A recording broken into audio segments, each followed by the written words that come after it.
So before starting up, let me just ask you one thing: that who has any idea about what is an index journal and what is a non-index journal? Any idea or any guesses that what do you think? What is an index journal? What do we mean by indexation first?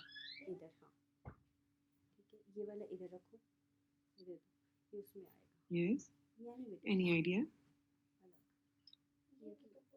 Whenever we read a book, there is an index in the book, isn't it?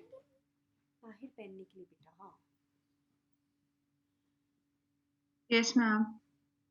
There is an index. So that index tells us that on this particular page, this detail is there. Chapter is on this chapter is on this particular page. Similarly, there is an indexation system, internationally index system, for recognizing these journals also. And the most widely used and the most commonly used that we generally refer back is PubMed. So if any of the journal that is indexed in PubMed, we say it's a search engine basically that is owned by US National Library. And if any of the journal is indexed in PubMed, so we consider that journal is that journal as index journal. Now, indexed in PubMed means that it is on the indexation list of PubMed. So there are thousands of journals that are present on the indexation, and they have a very stringent criteria for enrolling any journal as or giving any journal the credit of index journal. So, what do you think? How many journals of Pakistan they might be indexed on PubMed? Any idea?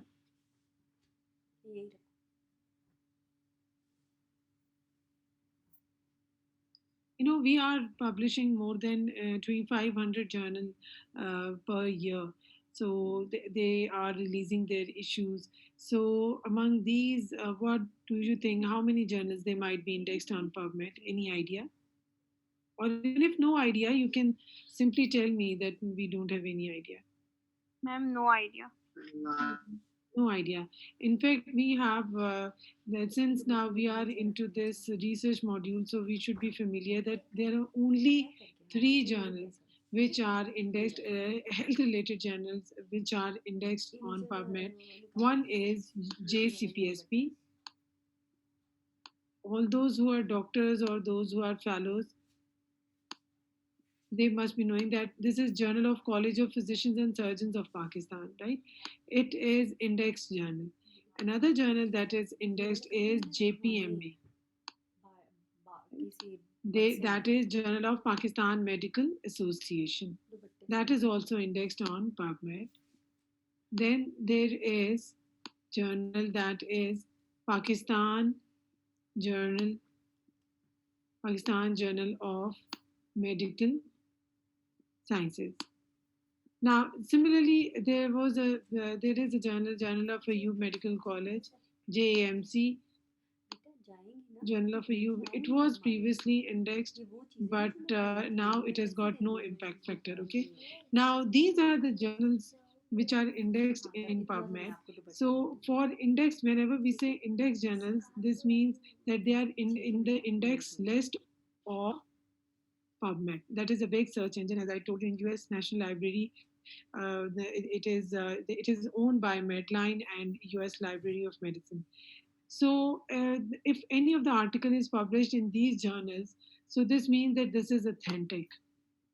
Now, when we say index, some of the students consider okay, or journals which are indexed in HSC or journals which are indexed in PMC or previously PMDC.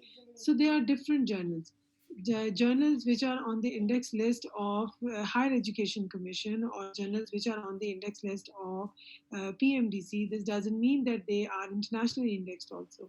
International index journals are the journals which are indexed on PubMed.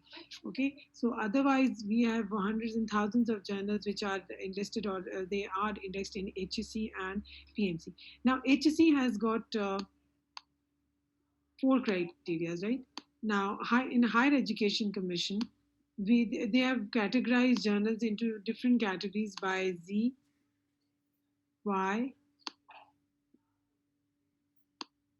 X, and W, right? Now, in these categories, basically, these W category is for the indexed journals, right? So then, as per the quality of the journal, they have placed all these journals which are published in Pakistan into the categories of W, X, Y, Z. The journal might be in Z category, but this doesn't mean that now this journal is no longer a worthy journal, or it's not the case. But as the criteria, these they get increased, or the criteria gets more stringent, they get more scientific, so then they are eligible for improving their category also. But for getting into this index list, or for this W category, there is very, now what is that criteria? Number is the journal should be reviewed,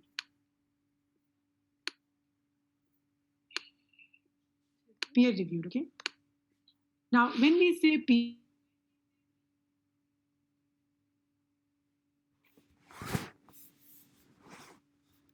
G, anyone?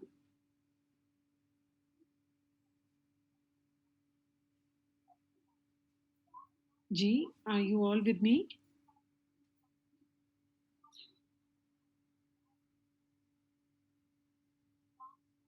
Yes, ma'am. G, Maria? Ha. But a peer review means what? Any idea? Ma'am, I think it's a kind of group people जो कि journal की तरफ से recognised होते हैं, जो आपके research article को रिव्यू करते हैं। मैम या ऑथराइज्ड लोग होते हैं, ऑथराइज्ड लोग होते हैं, कुछ इंडिविजुअल्स होते हैं जो कि सिलेक्टेड होते हैं बाय दैट अथॉरिटी, जो कि रिव्यू का काम करते हैं। Yes, they are the subject experts, right? Now, if you are sending any article that is related to eye, so they will send your article to some ophthalmologist who is enrolled with them as a reviewer. So he or she is going to review the content of that particular article, and they will give back feedback. They'll give feedback on that particular article to the journal people. Okay, so that is what is peer review. So this is very important, that any of the journal that is following a peer review process. Ma'am, that is for the validity. You check the validity of Yes, an article.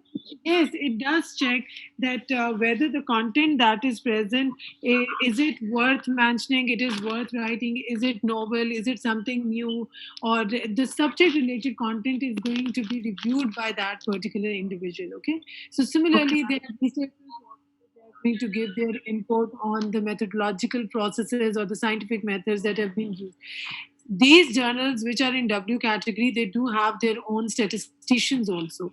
So their statistician, they review the statistical processes and statistical tests which have been applied on the data and the result. And at times they do ask you to send the data file, to share data file with the journal people, okay, as and when required. If they have any doubt in the result or in the data, they just ask the author to share the data file. So please, wherever you are conducting a research, always keep your data file till the time your article is not published. Okay, now if somebody said that the reliability or the validity, so there is one thing that is known as plagiarism. Okay, another criteria that is there, it is plagiarism. Now how do I'm going to clear it up so that we can read it out. One, I told you that it's a peer reviewed process. Then the second criteria is plagiarism, right? So what do you understand by the word plagiarism? Ma'am किसी और के काम को copy करना। Yes, ma'am. Without any citation, proper citation. Very good. It is like copying and pasting someone else's work under your name, and without giving any credit to that author, without giving any citation. Now, this is something that is very, very crucial and important at the time of writing research, because we need to be very, very careful that whatever content we are taking from any other's article, or any other book or any other journal, so we need to rewrite it in our own words. Number one, we call it as paraphrasing. We need to paraphrase that content, and we need to give proper credit or proper citation should be given for that particular content. So otherwise, it would be considered as plagiarism. Now, checking softwares are present. So all these journals which are good enough and they are indexed, so they undergo the articles which are submitted to these journals, they undergo very stringent softwares. There any of the software that you might be familiar with for plagiarism that we are using for these journals? Ma'am, one is Authenticate, I think so. Very good, Bete. You are absolutely right. There, I is small and then is authenticate. Authenticate. Very good. Any other?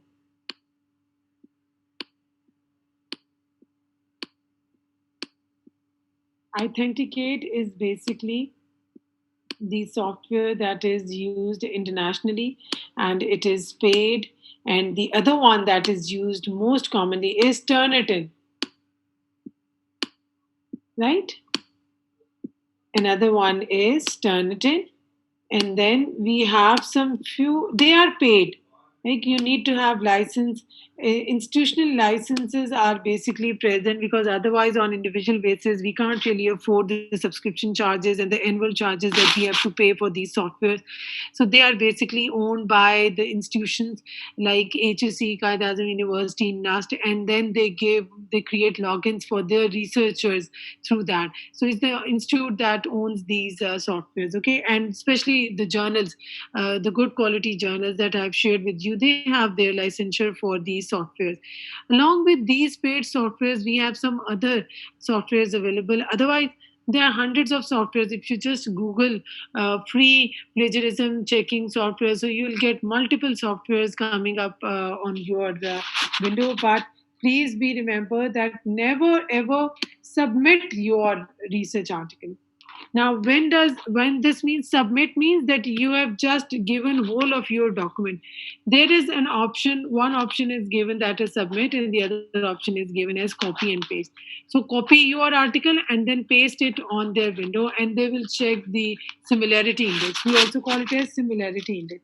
That how much similar content you have with any other source, whether internet sources, whether book sources, whether journal sources, article sources. So how much similarity index that is approved by HSC is that it should be less than 19%, because otherwise it is inevitable, because our researchers are applied researchers. We are going to apply others results, others techniques into our research for drafting our own thesis. So we can't really say that it will be 0%. So some sort of similarity must be present, because there are certain classifications, there are certain definitions that we are bound to use.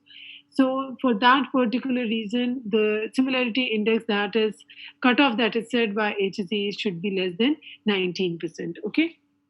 Now, coming back to what I was sharing with you, that online softwares are also available. In these online softwares which are authentic and which we can use, one is Plagiarisma, and the other one is Duplicate Checker. Right? So plagiarism and duplicate checker, they are the ones which are freely available online, free of cost, but they are the ones which are paid. Now, the beauty of these plagiarism softwares are that they just highlight all the content that you have taken from any other source. Now, it would be green, red, blue, orange. So, as per the amount of copying and pasting that is present, so all that color coding will be given to your manuscript or to your write up that you have copied for checking plagiarism into the software. And they do tell that, okay, how many of the content has been taken from internet sources, how much content has been taken from the books, how much content has been taken from other research articles. So that is how plagiarism works. So if you are planning to submit your research article to an index journal, be very sure that you have not copied and pasted, or you have not your similarity index should not be greater than 19%. It should be as minimum as possible. Right? How to check that plagiarism is less than 19%? How would you verify this thing before sending it to the journal people?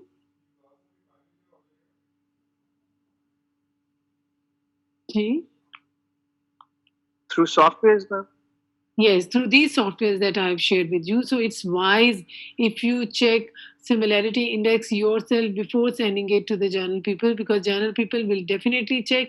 And if it would be manageable, like between 20 to 25 or 30, they will send it back to you, and they would ask you that please address this concern of similarity index and rewrite it or paraphrase it and submit again. So you paraphrase and you the highlighted content, you intend to write it in your own words and then you send it back to the journal. But to save time and to save energy and to get the credit early, it's better that you check the similarity yourself. You rectify those problems and then you send it to the journal people.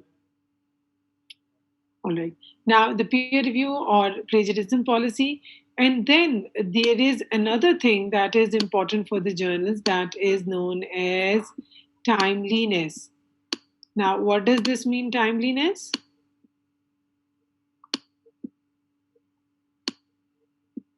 Ji. As early as possible. As early as possible. Okay. In the context of index journal, how would you take it? When you do the research, it should be published as you complete your research. Ma'am, it's Yes. like relative to the situation. Time relative to the timeliness is better. See, if a journal is claiming 4 issues in a year, if a journal has to release 4 issues in a year, so if those issues are released well in time, what it is telling us? Ma'am, how much time is it taking to compile or to publish? It is telling us that this journal is a good enough. Authors, they trust this journal and they have a good number of articles in the backlog that they are using their issues in time. Right? At times, what happened that some of the journals, they are even hard of getting any articles, and they are literally begging people to please send your article. We will publish it quickly, and we need to release our issue number 1 or 3rd. So this issue and volume I will also tell you, but any of the journal that is releasing its issues when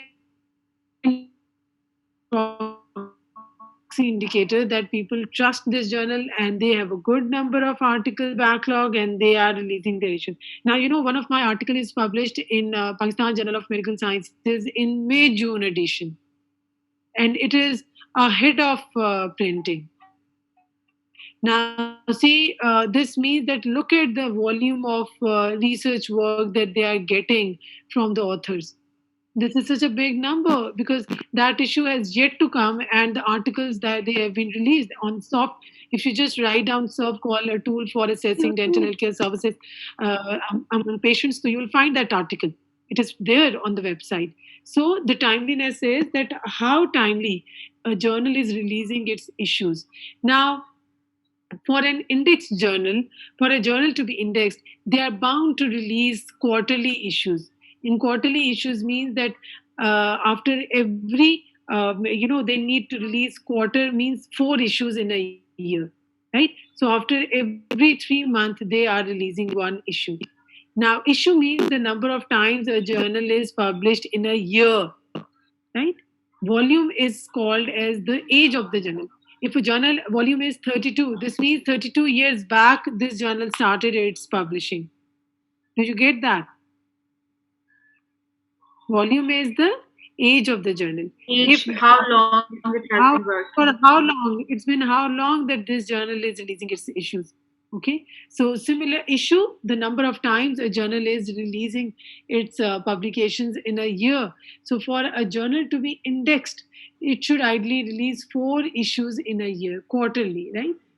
It is publishing quarterly. So that, but few of the journals which are good enough and they are indexed and they are releasing a good number of publications, so they are even publishing monthly, so 12 issues a year. And what is that journal? That is Journal of College of Physicians and Surgeons of Pakistan. Every month they are releasing an issue, and still, one of my article is approved by JCPSB, and it's been more than a year that I am in the waiting queue for its publication. So look at the time bar, or look at the amount of articles that they are getting within the country, across the country, getting it from outside the country. So that is how index journals are, and it takes little time to get yourself published in index journal. But once you get yourself published, there is a vast readership. The landscape becomes bigger for your research. The readership, the audience becomes national and international both. Got my point? So the volume and the issue, the how for how many volumes they have been released by a journal, and how many issues they are releasing. Similarly, JCPSP is publishing monthly, and Pakistan Journal of Medical Sciences is publishing after every 2 months, bi-monthly. This means that they are releasing 6 issues in a year. So similarly, GPMA is again releasing 6 issues a year. After every 2 months, they release an issue. Clear, everyone, on these journal terms? Yes, ma'am. Yes, ma'am. Okay, good. The next thing Yes. is the impact factor. Impact factor. I'm sure you must have heard that. Okay, what is the impact factor of this journal? So any of the journal that is indexed has got some sort of impact. Okay, impact is that the number of articles which are published in this particular journals, and out of those articles, how many of them they have been cited by others in the last 2 years. Impact factor is calculated on the basis of citations in the last 2 years, the number of articles which are published and they are cited by others in the last 2 years, right? So that is how the impact factor is calculated. The total number of articles published in a journal divided by the total number of citations which are made by that particular journal. Okay, so that is an approximate. And Thomson Reuters, basically, a Clarivate analysis on Thomson Reuters, basically they were the body that used to calculate impact factor for the journal. And similarly, we have got an impact factor of the authors also. Authors, the researchers who are publishing their research work, so they have got some impact also.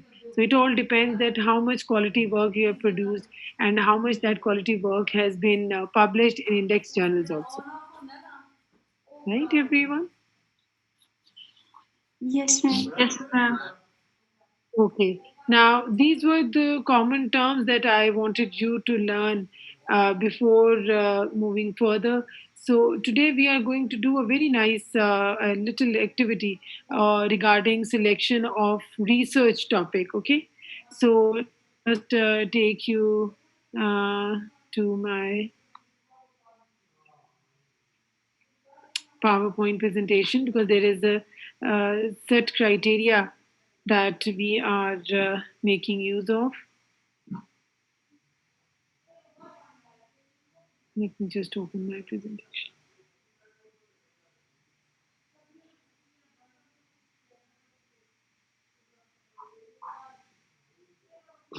Okay, now what is this? Keep a research diary. As I've been asking you time and again, that for keeping the notes for a particular thing, you always need to keep a diary with you. And the research idea can come at any time. So while sitting with your friends and peers and discussing some topic, while talking to your teacher, while talking to your research supervisor. So research idea is something that you can have at any time. So it's better if you keep a research diary for noting down all those key points that are coming in your mind. So how to choose a research topic? As I told you earlier also, that we need to identify first that what is my interest. Okay, because I told you that till the time you don't have interest in that particular project, so it would be just a bothersome thing for you. You won't be able to get anything, you won't be able to get the most out of that. Okay, so without personal curiosity and interest, it's impossible to do research. Okay, now how to choose? Now, we first of all, as I told you in my first session also, that you all need to ask yourself that what interests me most, what is my area of interest, what I want to do in my thesis, on whom I want to study. So this is how to choose a research topic. Discuss this list with your teacher, with friends, with parents, and anyone else who you think might be. I'm sorry, ma'am, the screen isn't sharing. You are unable to see my screen? Yes, ma'am. We can नजर आ see. मुझे तो नजर आ रही share हो रही है अच्छा is it अच्छा मैं ही हूँ अच्छा चलिए मैं करती हूँ ठीक आप बेटे ट्राई करो देखो ओके मैम ओके शायद it is coming to me as shared. Okay. Now we need to choose a research topic, and we can always discuss it with your teachers and with your friends, with your parents, with anybody else. You can even conceive a research idea while going on the road, while looking at the billboards. You can always look into the healthcare messages which are being placed on the post streamers or on the billboards. That how are they going to impact the behavior, what impact are they going to have on the behavior of the population, like for COVID vaccination. Now, what kind of messages we are sharing through these, and how much effect we can see, or how much impact they can have in changing the healthcare behavior of people regarding COVID-19. So you can conceive research idea from anywhere. So it's always better to keep a diary with you and start noting down your key ideas. So before going into further detail, as I requested you earlier also, that try to explore yourself, ask yourself that what are the areas of my interest, what do I believe, that which particular area interests me most. Okay, so if you are unable to find any such idea, you can always seek advice from your course coordinator, from your supervisor, or I'll be sharing a list of potential ideas with you, so you can always take up any of the idea from that list also. Okay, so I'm sure you must be familiar with these terms, brainstorming and draw spider diagrams. So whosoever is going to share with me any of the research topic, this is not that I'll ask that person to contact me in isolation and then I'll share. So definitely I would like to have input from all of you in the form of, we'll brainstorm on that idea and we'll see that how can we get the best out of it. Okay, what are the pros, what are the cons, what could be the hitches, what could be the advantages of conducting that particular research, or what could be the possible disadvantages or the hurdles or the problems that somebody might face while conducting that particular research. Okay, so this means keeping the end in the mind. We will consider we'll look at the final step that we'll be achieving at the end. So we'll keep the end point in our mind while choosing any particular research topic. When I say keeping end in the mind is, at times some of the students, they are very passionate and they say that, okay ma'am, we would like to conduct research on domestic abuse. So when I ask them further that, okay, how would you approach those males or females who are the victims of domestic abuse, then they are in a fix that, okay, how would we approach them? How many people they would come up with the fact that they have been beaten by their husbands or by their wives, or they have been abused, or verbal, may it be physical abuse or a verbal abuse. So some people say that, okay, since I'm a lawyer ma'am, I'll go to the jail and I'll look into the cases, I'll take people who have they have sued their husbands for any particular domestic violence, in any particular domestic violence, so I'll get hold of them and I'll do qualitative research and all. But practically speaking, I'm telling you that it is so difficult. Yeah, data collection is the toughest thing to do. So similarly, one of my students said that they are very passionate. I highly appreciate their passion, that they think out of the box. But once we think, and they are the real issues of our society also. But once we start looking into further details, and that how would we materialize those concepts and how would you collect data, then we are like in a fix that, okay, who will allow us to collect data, who would give us permission. Like one of my students said that I would like to conduct a research on euthanasia, or like mercy killing. So he had a lot of justifications for me. He said, ma'am, I'll go to the ICUs and I'll go to the near and dear ones of to attendees of those whose loved ones, they are on ventilators and all, and doctors, they have told them that the brain death has occurred and now it's just a support, artificial support that we have. So I'll get hold of them, I'll convince them, I'll try to dig out, and I'll take their opinion on this euthanasia or mercy killing, or taking them off from those artificial breathing and all. And I told him that, see, you are, why this topic is sensitive, because this is going against our religious beliefs or against our social network also, that where we are living. So at times people, they get hostile even after getting a news that their loved ones, they have passed, and they are willing to kill anybody. And most of the incidents that are happening in hospitals, they are happening outside emergency or outside critical care units. So this is something that is difficult. And once he started planning that, he approached few of the people, and I just asked him to go out and look for the scenario yourself and go out and do some pilot testing.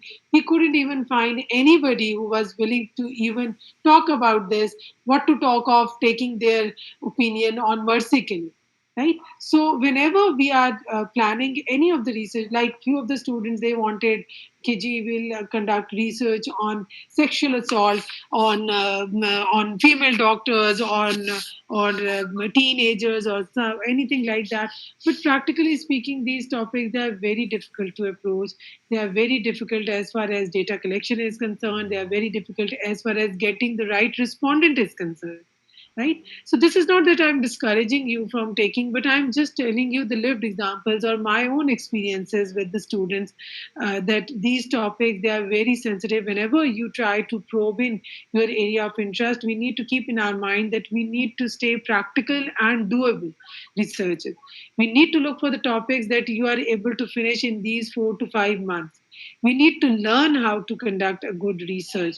So it's not that till the time your research topic is not very exotic and the very fancy words are not included, so then it's the only way to get a good research. No, your topic might be very simple, but it's how you approach your topic. It's how you conduct, how scientifically and methodically sound research methods you have used, or how statistically it is sound. Okay, so this I really need to ensure to all of you that whenever you are looking for any research topic, try to go for such topics which are practical for you to do, which are doable, and for which your respondents will be available, for which data collection would be easier for you, and you'll be able to finish up your research within these 4 to 5 months, right?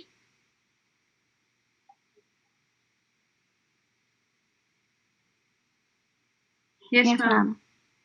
Okay.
Okay, 19 students have joined me back. Let's take a start. We were here on choosing a research topic. Let me just go back to my.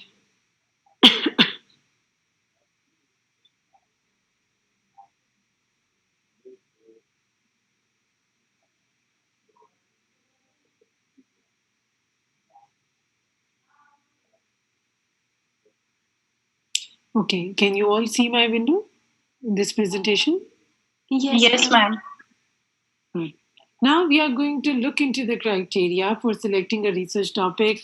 Now, see, this is very, very important, and all of you are going to choose a particular research topic, keeping all these points in your mind. Okay. Now, they are. I've given them. This is how it looks. Right? This is the criteria for the selection. It's a rating scale, basically, priority rating scale for the research proposals. And this is something that is standard, that is widely used. And this is how we are going to gauge our research proposals or our research topic, that would it be nice idea to conduct this particular research topic, or would it be better to switch our research to switch over to some other research idea. Okay, and this grid or this rating scale will help you in making a decision, and that okay, what could be the possible challenges that I may come across while conducting my research. Okay, so this we will study all its components we are going to talk about initially. So the first component is relevance. Now, by the term relevance, what comes in your mind?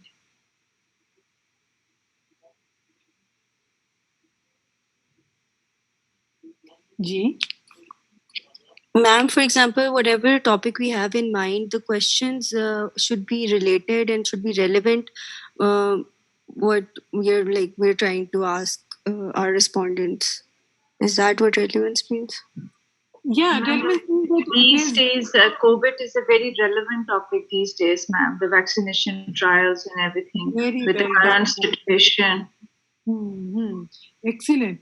Now, relevance, by relevance means in the literal sense, I think Ruj was telling me initially, you are right, that, okay, whatever particular topic you have chosen, the questions that you are going to ask for getting, for answering that particular research question that you have in your mind, so are they relevant to that? So, similarly, relevance in selecting a research topic is that how big or how serious an issue is it relevant to our current scenario? Is it big enough to be studied? Is it serious enough to be studied? And what could be the benefit that we can give to our respondent population through that? Okay, how would it? What additional you are going to add on in this particular research topic? And by relevance, we also mean that whether is it a public health concern? Is it relevant to our specific degree that we are trying to earn from Qaid Azam University? So it should be a public health concern issue, as very rightly Mariam has said, that COVID is something that is relevant these days because this is something serious, this is something big, this is something that if we are inclined to do something as far as vaccination is concerned or the trials are concerned, so we are definitely going to add on something new, and we are definitely going to give benefit to the respondent population if we will conduct research on it. Whether it's related to the psychological impact of COVID, whether it is related to the psychological impact of the COVID survivors or the COVID healthcare professionals or the COVID, the families of the COVID patients. So that is something that is relevant. This is what we mean by the term relevance. Okay, so by relevance, it also means that if somebody is a pediatrician, so you might be interested to select a particular research topic that is relevant to your own field or your own specialty. So that is again considered as relevance. But here, at the time of selecting topic, you need to keep in mind that how big an issue is and how serious a problem is. Would it be possible to, and how to address that particular problem? What solutions we can find out for them? Now, the next thing is innovation. So, by innovation, what comes in your mind? New thing. Ma'am, something new. Solutions to the problems. Very good. Something new, something novel, some new aspect. Because as I told you that we can't really generate altogether new facts and figures. Like because that would be a basic research that is generally being carried out in the West. They are continuously undergoing certain trials, looking for the solutions of the problems. Okay, keeping in mind this example of vaccination also, they are making these vaccinations and now they are under different phases of the trials. Every vaccine that is being carried out, that we are inoculating even at a state level also, they are all under trials at some phases, or in some parts of the world they are under trials. Okay, so that is something that is altogether new, novel. But if I told you that we'll be conducting applied research. Applied is that we are applying others' results and others' theories into our research also. Okay, but yet how can we ensure innovation in applied research also? Ma'am, we can change the study design, the targeted population, the sampling techniques. So that is gave a different edge to our research. Yes. So, how can we introduce novelty? Some new aspect should be included in that. Some newness should be there. Some element of novelty should be there.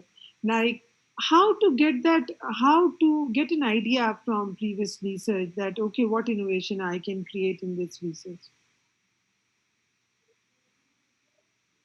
Ma'am, I would say, for example, an already research has been done in a conventional way कि इस तरह process से ये procedures किए जाते हैं, but we can add some technological aspect into it to provide the services or that procedure or service. So that would become a novel into that already evidence-based solution. Research, okay. So, Ma'am, target audience can also be changed. Can also be changed. But how would we get to know? These are all the things that, say, for example, if somebody has done research on males and females both, then how would it be possible to change the target audience? How would we get to know that what this article is telling me and what different I should be doing? Ma'am, geographical difference. Ma'am, literature research. Yes, हाँ बेटे वो literature search हमें क्या बताएगा? Yes, you are right. Ji. Beटे by reading articles. And the limitations in the end. Very well done. Very well done. Impact of article. This is the gap that you will identify in the already existing research. First of all, while reading an article, you will get to know that what work has already been done in this regard.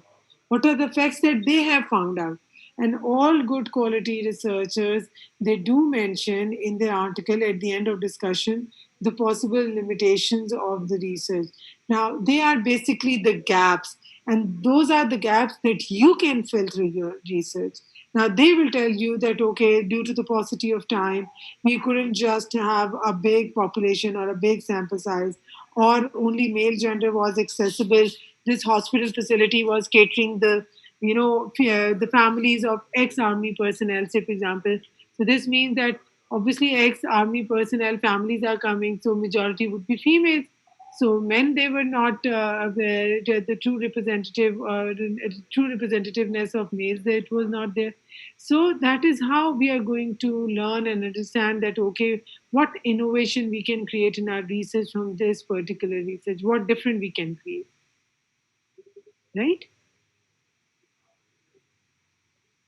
Yes, ma'am. Then comes feasibility.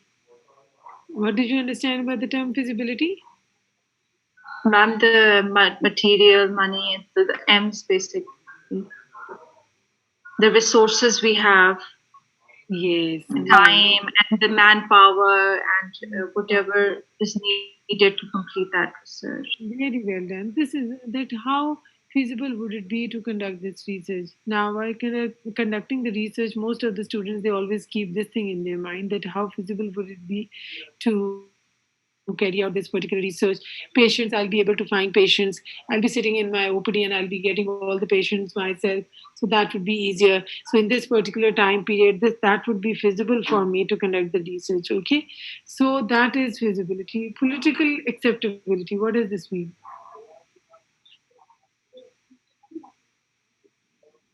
Ma'am, the innovations we are introducing, they are politically acceptable, and the issue we are addressing in the community, that is also acceptable. Nice. So that is how we are going to, or what else in political acceptability do you think should come? I'm like financial dependency. Okay, but one thing you told me, right, that how much acceptable it is for the population on whom we are conducting research, right? So what else? To whom this would be acceptable? When we say, does this mean that we need to seek permission from Prime Minister? Political acceptability, huh? Or what does it mean? Ma'am, some topics are really highlighted that the authorities, they want to work on for them. Yes, so okay. they can be acceptable. Like, ma'am, for polio, we have different sponsors like WHO and UNICEF, or some topics like that, which are more concerned by the higher authorities.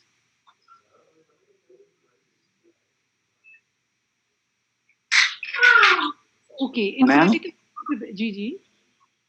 मेरे ख्याल में political acceptability, I don't know, ये political acceptability यहाँ तो social और ethnicity और इन चीज़ों और ethically भी और ये सारी चीज़ें acceptability तो research से related होनी चाहिए, but political acceptability मेरे ख्याल में ये है कि जी that idea जो आपकी research से निकल के आया, that provides some solution is feasible to acceptable by the decision maker, policy makers to scale up or implement और उस पे finance कर सकें या उसको implement कर सकें. Otherwise, Gigi, Shabi, you are absolutely right. Political acceptability is now rest all of the acceptabilities, they will come under the heading of the last point that I've written, ethical consideration. When I say political acceptability, whenever you submit your proposal, and you all will be submitting, inshallah, your proposals to IRB. IRB is Institutional Review Board Committee or Ethical Review Committee or Institutional Review Board. Now, that is the board of that particular institution that reads up that proposal, and they see that, okay, is there any ethical issue that is arising out of this proposal, or should we give a go ahead to this researcher that go ahead, this is fine. Now, that means that if there is no concern, no administrative concerns, they are like, okay, that, say, for example, let me just give you an example that once I was conducting research for fellowship trainees, and one of the students, they, in the army, he was a captain, and he just brought me a proposal in which he was trying to assess the compliance towards that, what is COPD, compliance towards COPD assessment protocols by the doctors of MH and CMH. Now, just look at this topic. Being a captain, would it be possible for him to visit his seniors' OPDs and see that whether they are compliant to those COPD assessment protocols or not? And do you think that he'll be getting permission for conducting that research in the hospital also? What if he observes poor compliance to those protocols? So would he be allowed to publish their data? So that there are practical things that we need to work. Say, for example, if you start looking at the waste disposal of any hospital, you say that, okay, I'll be looking into the hand hygiene practices of, say, for example, Al Shifa, say, for example. So you might see little unrest in the higher authorities to highlight any such thing in which they might come up with something tricky in the end in the form of results. So that is political acceptability. Whenever we have to conduct any research, now that research should be acceptable to our administration or to the administrative body or to the ethical review committee. Say, for example, if you say that I really need to conduct a research in which since I won't be able to get so many subjects or patients from one setting. So I'll be including other the settings also, or other healthcare facilities also. Say, for example, you say that along with this Fauji Foundation, I'll take Shifa International, and I'll take Maroof International Hospital also. So, do you really think that if you belong to Fauji Foundation, yes, for the Fauji Foundation people, they might allow you to conduct that research. But what about Shifa International, or what about Maroof? Because these are the practical problems that I've seen with the trainees while seeking permission. So similarly, one of my student wanted to conduct research on substance abuse among teenagers, and there is a probably French colony or something, like it's a slum sort of that is present in the Yes, vicinity of ma'am. Islam. F6, F7, ma'am. Yes, Yeah, ma'am. yeah. It's a French colony, and there are a lot of drug supplies there. Drug flights, absolutely. So he was familiar with that thing, and he said that no, I'll get permission, and I have contacts, and I do have contacts with the police also. So they'll be providing me shelter and support and security and all. So there was lot of debate in ethical review, because we are all members of that committee also. So people were not really willing. They were rather, they tried to engage him in a talk that, see, that you might be at stake, your security might be at risk, so why are you putting yourself in trouble? So but he said, no, I'm very passionate, I know the ways out. And then I had my concern. I said that, do you really believe that they are like substance abuse among teenagers or among children, say, for example? So do you really believe that they will give you data, and with no fear in their mind that you will be sharing their data with their parents? So who will believe you? Who would trust you? And do you really think that the drug mafias, they are so strong? And the moment they'll get to know that there is somebody coming and roaming here and asking people about drug addiction and substance abuse and all, so do you think that they will leave you? But he said that, please give me, and he was like so determined. And you know what happened? He couldn't even complete data from 5 subjects in that regard, and he had to cover, he had to appear for his thesis defense with the next batch, with the junior batch, because the time was gone. He couldn't just get data, and he was not willing to change the topic also, and later on he had to change his topic. So that's why, time and again, I'm telling you that whenever you plan, your passion at times might be to conduct research on child labor, or your passion might be to conduct research on beggars, but it's the complete mafia that is holding them together. And we being alone, till the time we are not backed up, it's not a team, or it's not backed up with some authorities, we won't be able to get into them to take data, what to talk of. Let me just share one practical example that one of my students, she wanted to conduct research on transgenders. She was an optometrist, and she said that, ma'am, and I really want to, I've yet to see any transgender visiting our healthcare facilities for seeking healthcare advice. We really don't know what happens to them, how they are getting medication, where do they go, and what problems are they facing, and what are the barriers towards health seeking to these transgenders. So I was like, I tried to convince her a lot, and I said, but it won't be, it would be very difficult. How would we do that? And she said no. And then I said that, okay, go and pilot test. And because, there are many transgenders whom you will find on at different places in market. If you just go in Scheme 3, you will find hundreds of them roaming here and there. And if you just ask them for any such thing, do you know the first thing that they said? They said, give us the money and then we will give you the answer. Yes, ma'am. So at times, we have to, we need to think on all these lines. Similarly, then you know what we did? We organized a full-fledged free eye camp for them, and we visited. We got hold of their main guru, the one NGO that was working for transgenders, Surat Ikmurat, and Nadeem Kashish was the main person, the key person or the stakeholder, and he had, he conducts a program also on FM 89.4. So we just get hold of him, and very nicely he cooperated a lot with us, and we organized a free camp, eye care camp for them, in which we provided them free eye care services. We distributed classes, we gave them appointments for free surgeries, because already we are a trust. So we are already catering the 70% of the patients who are treated in Al Shifa, they are treated free of cost. So, and then they agreed to share their data with us, and they came up with the problems or the barriers, and we conducted that research. So that is how it was possible. We we just took our higher ups on board also, because she was so determined. And then I visited that place that is near in near Qaid Azam University.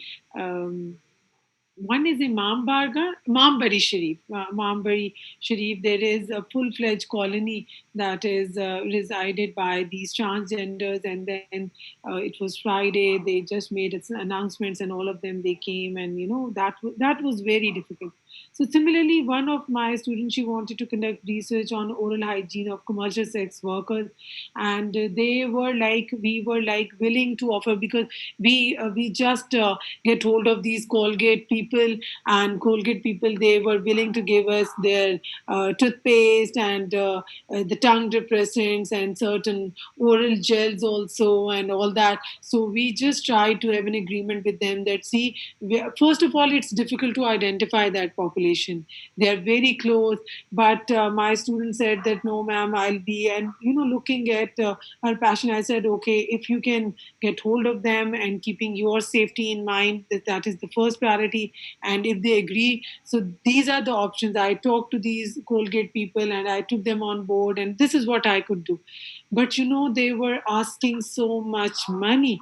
Although we asked them that, okay, we'll be giving them free oral examinations, we'll be giving you toothbrushes, toothpaste, and free advice, and oral gels, and all that, but they didn't agree. They said, no, we don't give us these things till the time you won't give us money, we won't even open our mouth in front of you.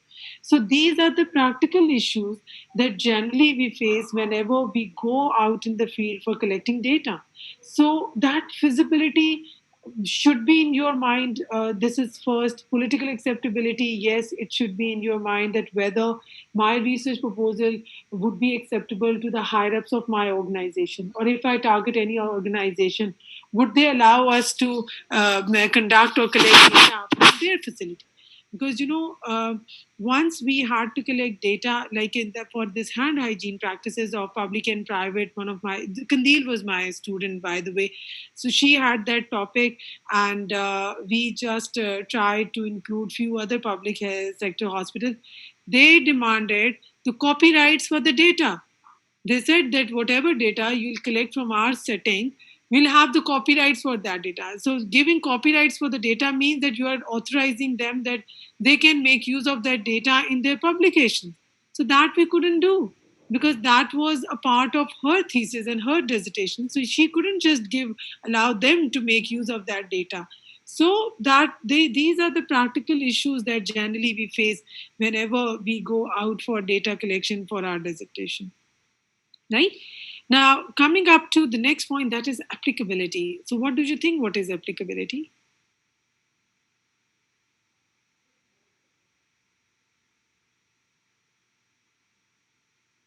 Yes. Ma'am, how much your research is useful or applicable? Very good. Very good. In terms of implementation? Excellent. This is what exactly it is. How your results are going to be applied, or would they be applicable onto that population of interest or not? What recommendations would you be able to take out of your research? How you will make use of those results for solving that particular issue? So that is applicability. How applicable your research would be, how useful your research would be in solving that particular problem. Okay. So similarly, the next step is cost effectiveness. You will tell me about that.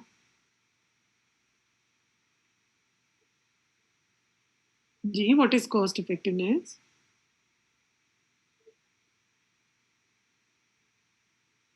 Ma'am affordable ma'am होना कि चाहिए। अगर कोई intervention की है तो वो लोगों के लिए अफोर्डेबल होनी चाहिए। Yeah, this is you're so right. Affordability is one thing. Should it be affordable to the people or to somebody else?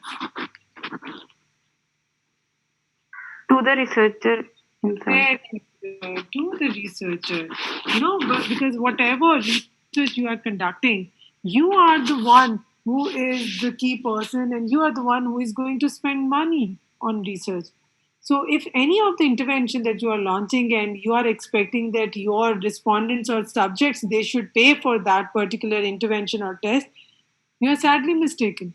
So, if it's your research and if you want any particular investigation to be done on your respondents, you are going to pay for that investigation, not your subjects, right? But if it's a routine investigation that is carried out in your hospital for those patients, then okay. But if there is any other investigation apart from those routine investigation that categorically you want to conduct for your research, then you are going to pay for that investigation out of your own pocket.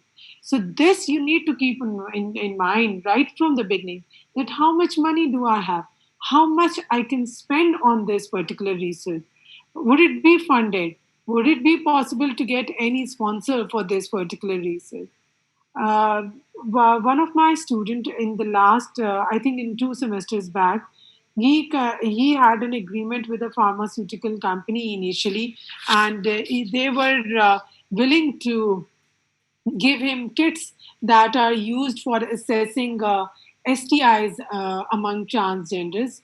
So they and each kit was costing, I think, around 500 rupees probably. So he had a sample of 380 or 400.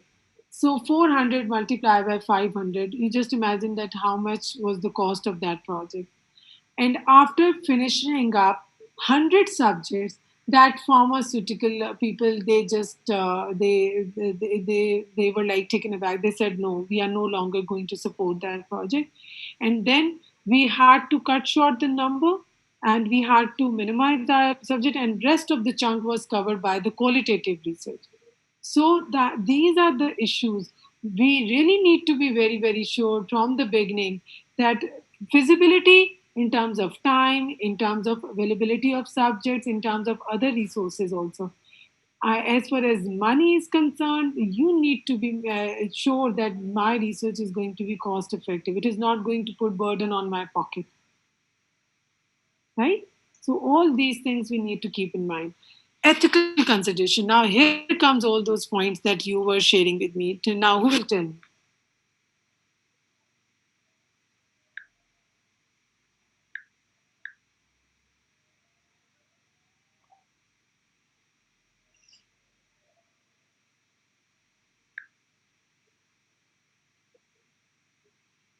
Yes, anyone? Ethical considerations.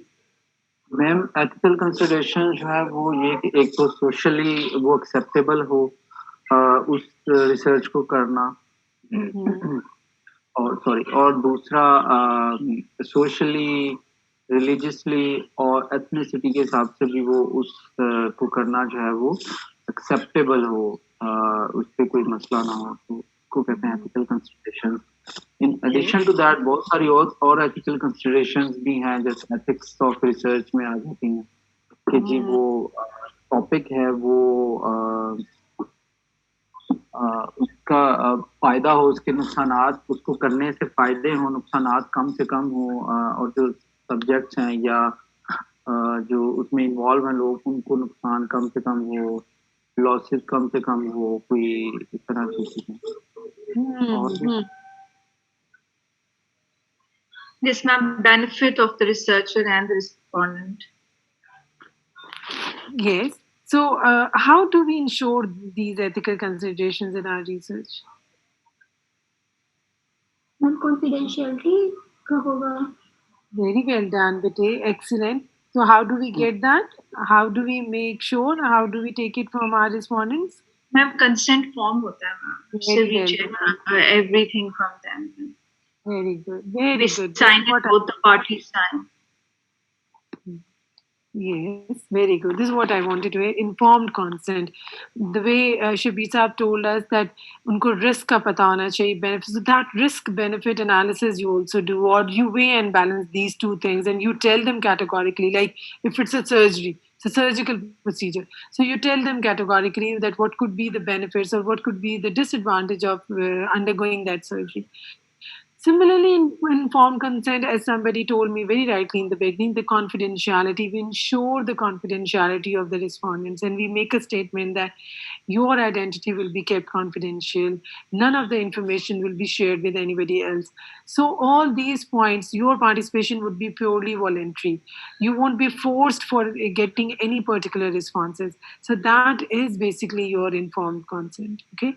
So, ideally, informed consent should be signed by the researcher and by the respondent, right? So that is how we make sure, because that is a kind of a legal document, I must say, because nobody can sue you after that particular thing, because their participation was totally voluntary. So you can always take up the point that nobody forced them, so it was. And you also write another statement that you can leave the research process at any time you want. You won't be forced for staying in the research process, and you can even deny answering any particular question if they are not interested in answering to that. If they say that I am not comfortable in answering to this particular question, you won't force them for that. You'll say, okay, fine, let's move to the other question, right? So then there is another important thing that is important to be mentioned in informed consent is that you won't be getting any monetary benefit from sharing data. Why is it important? The way I told you, because most of the people, they just expect that the moment they'll share data, you'll give them money. So you just make this thing clear right in the beginning that you won't be getting any monetary benefit from this research. Ji, Shabita, you wanted to add something? जी ma'am, मैं सोच रहा था कि well these informed consent is after we are going to implement the research या उस पे करना चाह रहे हैं तो रिसर्च टॉपिक जब हम डिसाइड करें तब एथिकल कंसिडरेशंस तो बड़ी उससे पहले की बात मुझे लगती है कि for example it is ethically I mean, ethically acceptable to do research, like religiously acceptable to do, socially acceptable to do or not. तो ये research topic के टाइम पे ये मेन सी चीजें सोचने की बात है. उसके बाद जब हम रिसर्च में जाते हैं तो फिर हमें इन्फॉर्म कॉन्सेंट कॉन्फिडेंशियलिटी और वो फिर वो तो you're right. You gave the answer yourself. That the big things we need to keep in mind right now. In informed consent, we give them, that is a part of ethical consideration, that we need to be ethically sound while conducting research. But while choosing the research topic, you should be ethical in even choosing that the social norms of the society, the religious norms of the society. Let me just give you one example that one of my students, because you are all my students, so whosoever shares, so I say my student, this doesn't mean that he or she was my trainee also. But one of the student just shared that the implementation of or inculcation of sex education in the curriculum at the middle school or in the primary school levels. Now, when we were discussing that particular thing, so I told him, "Okay, that is something that is very, very sensitive. So, do you really think that those, because we need to get an assent or a paternal consent on this, because they are minors, so they won't be able to give answers to our questions. So, if we have to conduct any such research in which all these ethical considerations you can foresee before starting your research project, so that would be good enough. Rather than you draft a complete proposal and then you are flashed back on those things at the time of IRB, and then they ask you to switch over your mind to some other research topic, because that is difficult. So why not write at this particular point in time? We need to keep in our mind that, okay, what could be the possible ethical considerations that I might face at that particular moment? Got it? Yes, ma'am. Thank you. So that is something that I'm trying to emphasize, that we need to keep end in our mind before starting our research. Okay. So this is the grid that you are all going to write your proposed topics here. So I would suggest you to have 2 to 3 topics in the beginning, and so that you can have a choice. So you can choose it up the so if any of the topic scores little less, so you should be in a position to switch to some other topic. Okay, now how are we going to grade our topic? Every component of this rating grade ranges from 1 to 3. Now 1 is if it's a weak relevance, and 3 is if it's a strong relevance, right? So if it has somewhat middle, so you can always give it a number of 2. So similarly, for duplication is for the innovation also. Duplication doesn't mean that copying and pasting. So there's a thin difference between duplication. Duplication means that already research should be present. This shouldn't be like all together and there's a new thing, because you won't be able to write your literature chapter, literature review chapter. You won't be able to write down your discussion. You won't be even have enough literature available to write your introduction. So at least you should be having something that is innovative, but yet the research has been carried out. If you are unable to find current researches on any of the topic, what idea it gives you?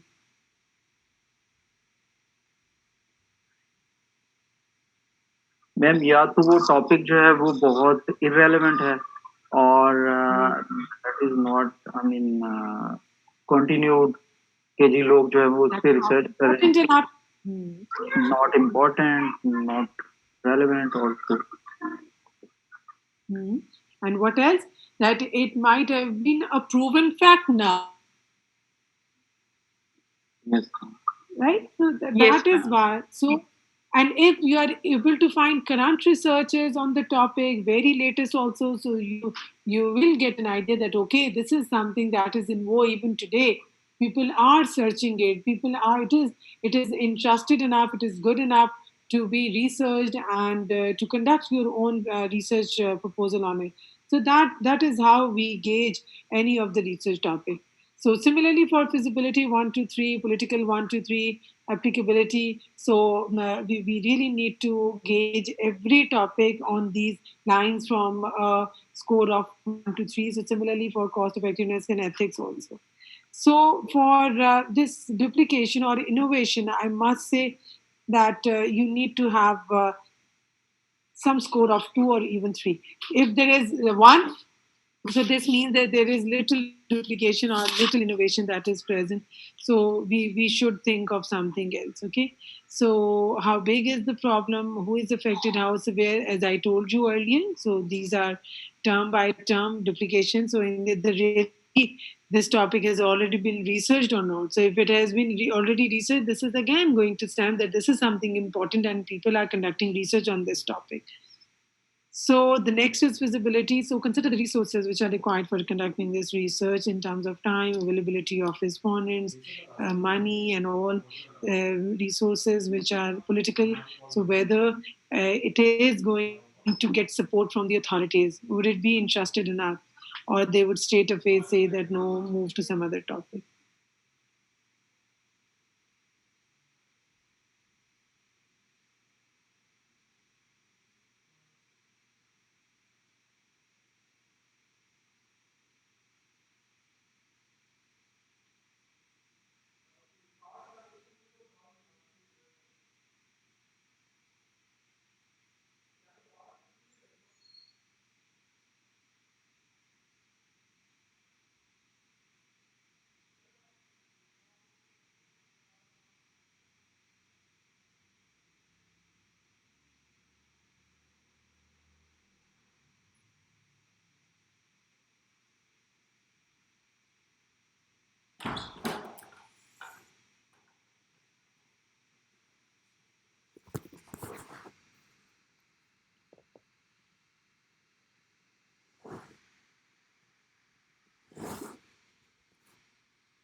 And then is applicability, that whose recommendations are applicable at a local level. So how you're going to benefit your population, how much applicable your results would be for the population at the local level. So cost effectiveness, whether the resources in terms of time, money, manpower, they are available to you and they are worthwhile. Do you have the that sufficient resource to carry out your research? Okay, and then we just see ethics. As I told you earlier, cultural sensitivity must be given careful consideration, informed consent. Will treatment be given to individuals identified during study who require treatment? So all these things we need to keep in our mind before starting the purposes. Now this is your practical activity and exercise. So you have to propose a topic for research and apply priority ratings to your proposed topic. So this I used to have a kind of a group activity in a classroom for 30 minutes, right? So, but since it is not possible, you're all going to do it at your home, and you write down your proposed topics, and in the next session, inshallah, we will discuss those topics, and you will share with me the score that you have given to those topics. You are going to decide yourself the relevance, the applicability, political acceptability, feasibility, cost effectiveness, ethical considerations, everything you are going to choose yourself. So here, have I shared this presentation with you?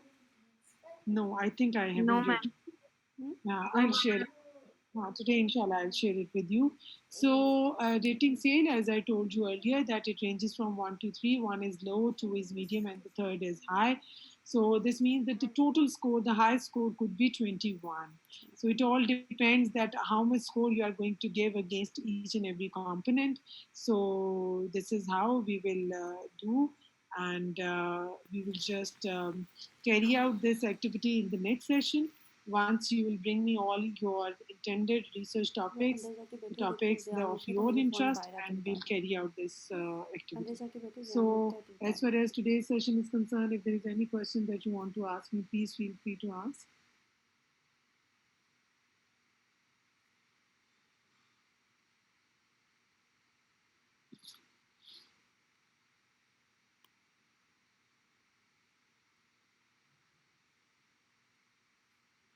Gee, any question or no question? Ma'am, all clear. All clear? Okay, fine. So I'm hoping to